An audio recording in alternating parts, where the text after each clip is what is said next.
پہلے تو میں نے مسلمانوں کے اخلاق سنے تھے، اب تو میں نے دیکھ بھی لیے، پر یہ بتا جب 12,000 آیا تھا جان کیوں نہیں چھڑائی؟ تو حضرت چارہ کاٹتے کاٹتے رو پڑے، فرمانے لگے تو نہیں نہ جانتا یہ بیٹیاں سانجی ہوتی ہیں، پتہ نہیں نا؟ میرے رسول پاک نے تو حاتم تائی کی بیٹی کے سر پہ کپڑا رکھ کے کہا تھا بیٹیاں برابر ہوتی ہیں، تو یہ نہیں پتا جب اس کی 6 بیٹیوں کی شادی ہوئی ہے میرے اندر روحانیت کتنی بڑی ہے۔ فرمایا پھر 12,000 آیا ہے تو 2-4 بچیاں پھر گئی ہیں، تجھے نہیں پتا میں اندر سے راضی کتنا ہوں، میں تیری نوکری کرتا رہوں گا، پتہ نہیں اللہ کتنی بیٹیوں کو بیاہ دے گا۔ اتنا رویا وہ عیسائی کے پیروں میں بیٹھ گیا، کہنے لگا بابا میں نے تیری مخالفت کی ہے پر تیرے قریب آ کے پتہ چلا ہے کہ تو بہت اونچے اخلاق کا مالک ہے، اور اگر تیرا یہ مقام ہے تو تجھے اخلاق سکھانے والے محمد عربی کی شان کتنی ہوگی۔ ظالم کی بولیے جاتے نہیں لوگ جھوٹے گواہ بن کے، وکیل صاحب کو نہیں پتا ہوتا کہ یہ بندہ مجرم ہے جو میرے پاس آیا، کیا مجرموں کے وکیل نہیں ہوتے؟ بولے تو اس کو پتہ نہیں ہوتا وکیل صاحب کو کہ یہ صاحب مجرم ہے، میرے پاس مقدمہ لے کے آئے، اور اگر بے ادبی نہ ہو جائے تو میرا خیال ہے قاضی عدالت کو بھی پتا ہوتا ہے کہ مجرم کون ہے اور مظلوم۔ میرے نبی پاک صلی اللہ علیہ وسلم نے اس قدر زیادہ سختی فرمائی اس مسئلے میں، فرمایا جس کو پتا تھا کہ فلاں آدمی ظالم ہے، ظلم کر رہا، پھر وہ ظالم کا گواہ بنا یا اس نے ظالم کی مدد کی، کتنی کی؟ شارحین لکھتے ہیں چاہے اس نے ایک جملہ بول کے کی، چاہے ایک، سارے بولیے، چاہے ایک غریب کو اس نے ظلم کیا تو کہتے ہیں علاج یہ سی، چاہے ایک جملہ بول کے کی، شارحین اس حدیث کی شرح میں لکھتے ہیں ایک جملہ بول کے چاہے مدد کی، جس بندے نے کسی ظالم کی مدد کی کسی مقدمے میں یا کسی صورت میں اور اسے پتا تھا یہ ظالم ہے، میرے نبی پاک صلی اللہ تعالی علیہ وسلم فرماتے ہیں اگر اس نے مدد کی، ابھی ظالم کی بات نہیں ہو رہی، ظالم کے مددگار کی بات ہو رہی، اگر کسی نے ظالم کی مدد کی تو حضور فرماتے ہیں خدا بھی اس سے بری و ذمہ ہے، رسول بھی اس سے بری و ذمہ ہے۔ سنبھال کے رکھے اپنی نمازیں، قربانیاں، حج، زکوٰۃ سنبھال کے رکھے۔ اگر ظالموں کا مددگار ہے، الیکشن آ لینے دے، آپ کو نظر آ جائے گا کون کون ظالموں کا مددگار ہے، نظر آ جائے گا۔ اپنی جیب سے لوگ پیسے دے کے ظالموں کی مدد کریں گے، ان کے فلیکس چھپوائیں گے، بورڈ لگوائیں گے، جیبوں سے پیسے دے کے۔ ہم نے خود آگ لگائی ہے چمن میں اپنے، بے سبب گردشی ایام کو الزام نہ دو، ہم نے خود نور کا ظلمت سے کیا ہے سودا، کر کے توہین سحر شام کو الزام نہ دو۔ ظالموں کے مددگار میدان میں آ گئے، یہ چھوٹا لفظ نہیں، میرے حبیب پاک صلی اللہ علیہ وسلم نے فرمایا جو ظالم کا مددگار ہے سن لے جو سجن کے ساتھ کچہری جاتا ہے، وہ یاد رکھے جو دوست کا گواہ بنتا ہے، وہ یاد رکھے جو کہتا ہے میں مانگی گیا تھا،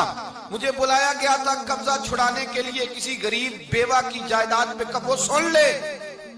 تو مدد کر کے نہیں آیا، تو خدا کے ذمے سے نکل گیا ہے۔ رسول پاک نے فرمایا تیرا میرا تعلق ختم ہو گیا، تو ظالم کا مددگار ہو گیا، پھر تو کہتا میں بے چین ہوں، میں بے قرار ہوں، میں آزمائش کا شکار ہوں، پلٹ کے دیکھ تو صحیح تیرا گناہ کتنا بڑا ہے۔ میرے نبی پاک صلی اللہ علیہ وسلم کا ایک اور فرمان سن لیں، ابن ماجہ ابو داؤد میں موجود ہے، اس حدیث کو آپ نے یاد کر لینا ہے، کر لیں گے انشاءاللہ، سارے کہیے انشاءاللہ، کر لیں گے یاد۔ حضور صلی اللہ علیہ وسلم نے فرمایا اگر تو ظالم کی مدد کرے گا نا، یہ لفظ دل کی تختی پہ لکھ لینا، یہ مکافات عمل ہے، مکافات عمل دنیا، ادھر کرو گے تو ادھر بھرو گے۔ فرمایا اگر تو کسی ظالم کی مدد کرے گا، سن لے حضور کا فرمان ہے، اگر تو ابن ماجہ ابو داؤد سیاہ میں موجود ہے، فرمایا اگر تو کسی ظالم کی مدد کرے گا تو رب تعالیٰ مرنے سے پہلے تیرے اوپر بھی ظالم کو مسلط کر دے گا،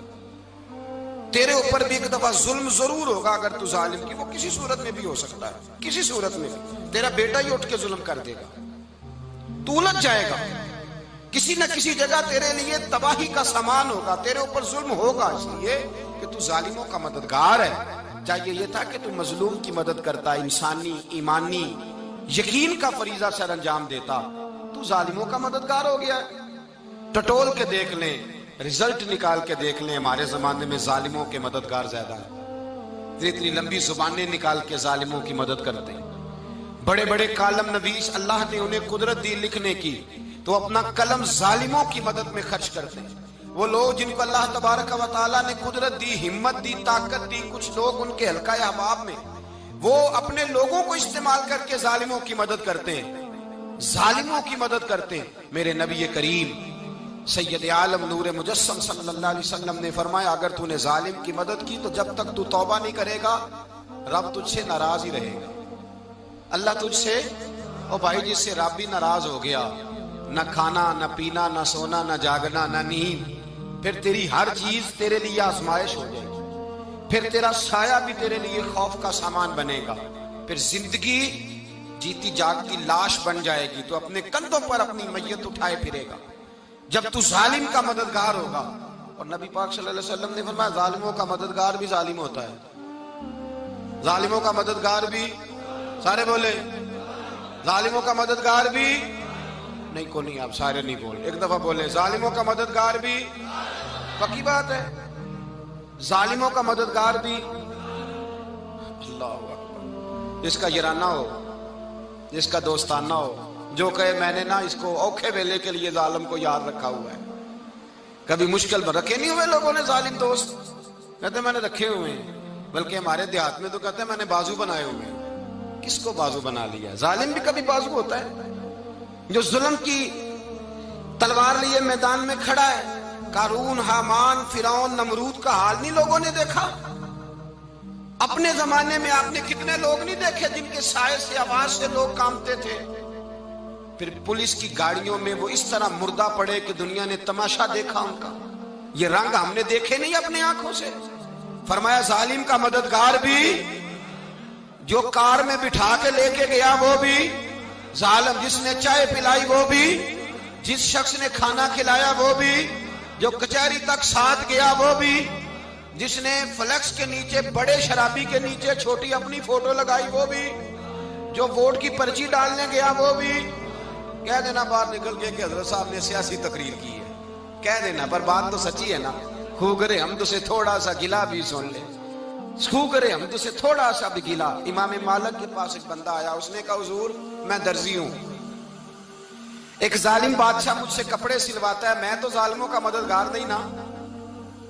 ایک ظالم بادشاہ مجھ سے، حضور میں تو مددگار نہیں نا ظالموں کا، جو فرمایا ظالموں کا مددگار بھی ظالم ہوتا ہے، تو کپڑے لے کے آتا ہے میں سی کے دے دیتا ہوں، ذمہ داری نہیں۔ یہ ایک آدمی دکاندار ہے، اس سے کوئی بندہ چیز خریدنے آئے گا تو تھوڑی کہے گا میں نے نہیں دینی، تو دے گا۔ کوئی بندہ اگر کسی شخص سے کوئی کام کہتا ہے جو اس کی فیلڈ ہے، اس کا شعبہ ہے، اس کا معاش کا وہ سلسلہ ہے، کہتے ہیں یا رسول اللہ صلی اللہ علیہ وسلم ظالموں کا مددگار بھی ظالم، حضور نے فرما دیا۔ تو امام مالک سے بندے نے مسئلہ پوچھا، دل کی تختی پہ لکھنے والی باتیں ہیں، کہا حضور میں درزی ہوں، ظالم کپڑے سلواتے ہیں، میں تو مددگار نہیں نا۔ امام صاحب کہنے لگے نہیں، مددگار تو وہ ہوگا جو تجھے سوئی دھاگا فراہم کرے گا، تو تو پورے کپڑے سی کے دیتا ہے، تو تو خود بہت بڑا ظالم ہے، تو پورے سوٹ سی کے دیتا ہے، تو تو بہت بڑا ظالم خود ہے۔ مددگار تو وہ ہوگا جو تجھے دھاگا دے گا، جو تجھے بٹن دے گا، جو تجھے نلکی دے گا، جو ظالم سے اتنی نفرت ظلم کر کے بندہ آئے۔ یہاں تو ہمارے زمانے میں ہیرو بن جاتے ہیں لوگ، ظالم ہیرو ہے، لوگ اس سے ڈرتے پھرتے ہیں، گھومتے پھرتے ہیں، اور بہت سارے کم مزاج لوگ اس کے پیچھے ہاتھ باندھ کے پھرتے ہیں۔ ظالموں کی مدد کرنا، ظالموں کے ساتھ رہنا، یہ ظلم ہے، ظلم، یہ زیادتی ہے۔ میرے نبی پاک صلی اللہ تعالی علیہ وآلہ وسلم نے ارشاد فرمایا، یاد رکھو رب فرماتا ہے میں مظلوم کی مدد ضرور کروں گا، چاہے جلدی کروں چاہے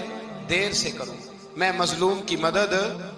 اور حضور صلی اللہ علیہ وسلم نے فرمایا ہے، حضرت معاذ بن جبل کہتے ہیں حضور نے مجھے یمن کا گورنر بنایا،